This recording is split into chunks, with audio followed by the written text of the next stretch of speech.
Assalamualaikum warahmatullahi wabarakatuh. Bismillah, alhamdulillah, wassalatu wassalamu ala rasulillah wa ala alihi wa ashabihi wa mawalah, wa la hawla wa la quwata illa billah, amma ba'd.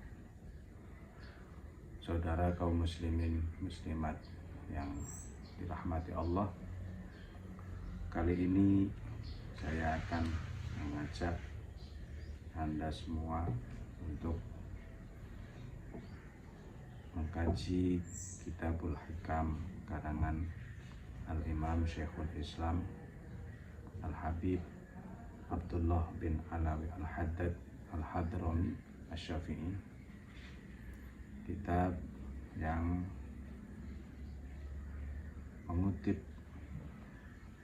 kalam-kalam hikmah, kata-kata mutiara, kata-kata bijak yang perlu kita teladani, perlu kita jadikan sebagai pegangan untuk menghadapi berbagai masalah kehidupan. Bismillahirrahmanirrahim. Qala radhiyallahu anhu wa nafa'na bihi.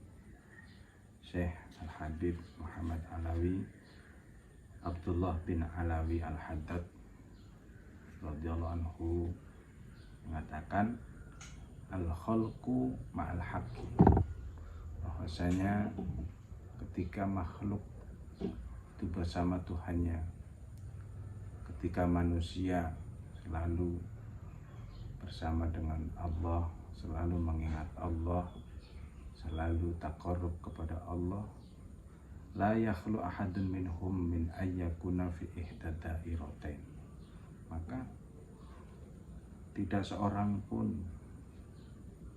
dari umat manusia yang mau mendekat kepada Allah, yang senantiasa ingat zikir kepada Allah, yaitu tidak akan pernah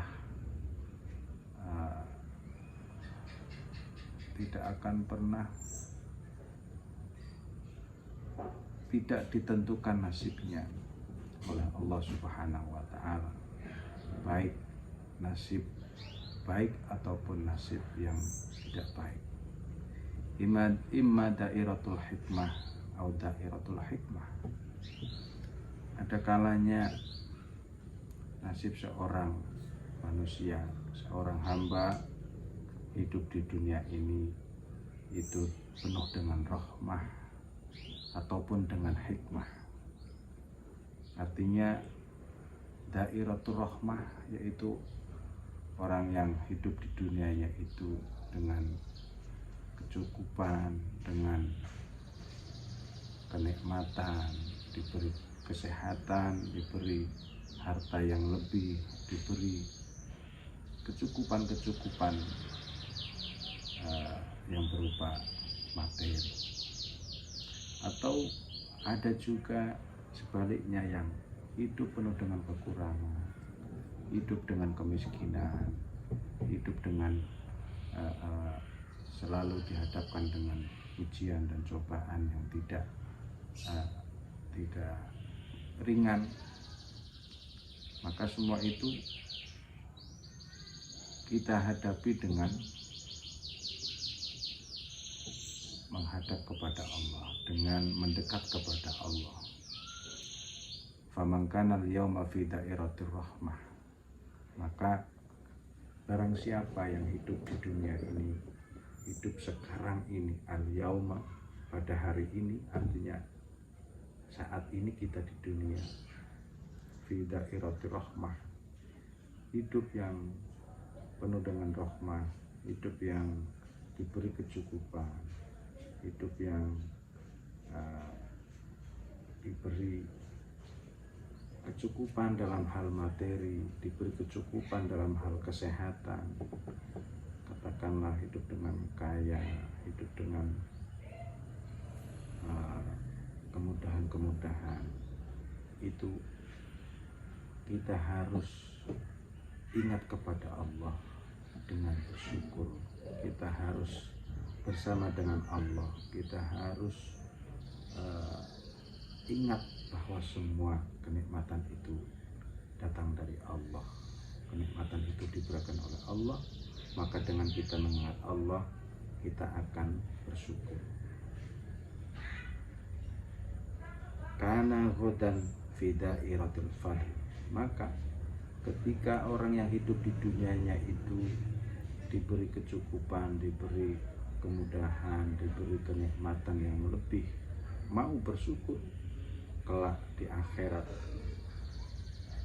dia akan hidup fi dairatil fadl, yaitu hidup di akhirat yang diliputi dengan fadl Allah, yang mana hidup nikmat, hidup selamat, hidup bahagia di surga Allah. Wa man kana al-yawma fi dairatil hikmah. Dan barang siapa pada hari ini hidup di dunia ini diliputi dengan kekurangan, hidup dengan kemiskinan, hidup dengan banyak cobaan, kita harus kembali kepada Allah. Kita harus bersama dengan Allah. Kita harus ingat kepada Allah bahwa semua datang dari Allah. Maka kita harus bersabar. Maka ketika diberi kekurangan, diberi cobaan, diberi kemiskinan, dihadapi dengan sabar, kana wadan fi dairatil adl, maka kelak di akhirat dia akan hidup di dairatul adl, di akhirat yang nikmat, di akhirat yang selamat, di akhirat yang bahagia, di surga Allah dengan adilnya Allah.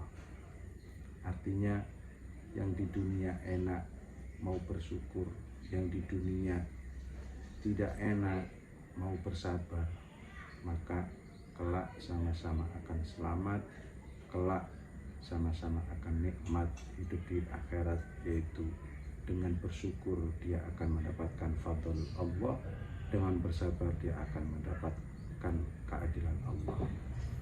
Jadi para saudara muslimin muslimat, hidup di dunia ini sebetulnya tidak ada yang sia-sia. Baik hidup dengan sejahtera, hidup dengan kecukupan, ataupun sebaliknya hidup dengan penuh kekurangan. Yang terpenting adalah semua datang dari Allah, semua atas kehendak Allah. Kita kembalikan kepada Allah. Ketika mendapatkan nikmat kecukupan di dunia ini, kita harus bersyukur. Seperti Allah firmankan dalam Al-Quran, la in syakartum la azidannakum. Barang siapa diberi kenikmatan, dia mau bersyukur, maka dia akan diberi kenikmatan-kenikmatan yang lain. Dan juga kita senantiasa bersabar ketika diuji oleh Allah, ketika kita selalu banyak kekurangan, diliputi dengan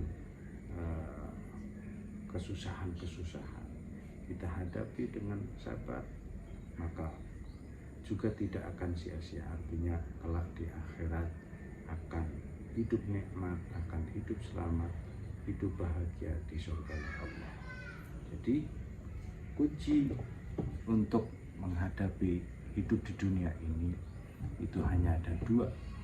Ada dua pokok kunci yang harus kita masing-masing sebagai muslim dan muslimah yang harus bisa kita lakukan, yang harus kita pegang, yaitu syukur ketika nikmat dan sabar ketika mendapatkan ujian, cobaan ataupun kekurangan. Dua kunci tersebut yang akan menyelamatkan kita. Kita harus bisa mengatakan bahwasanya hakikat hidup, sebenarnya kehidupan yang tidak ada akhir, kehidupan yang tidak ada batas, kehidupan yang selama-lamanya, kehidupan yang tidak ada kematian adalah kehidupan akhirat. Kita harus bisa menentukan nasib kita di akhirat, yaitu dengan hidup di dunia ini. Artinya kita beramal, kita berbuat di dunia ini, itu akan menentukan nasib kita kelak di akhirat. Kita harus pandai bersyukur, kita juga harus senantiasa bersabar. Jangan sampai kita habis dengan kesabaran kita. Cukup sekian dari saya, semoga bermanfaat, semoga bisa kita jadikan pegangan untuk menghadapi kehidupan dunia ini. Wassalamualaikum warahmatullahi wabarakatuh.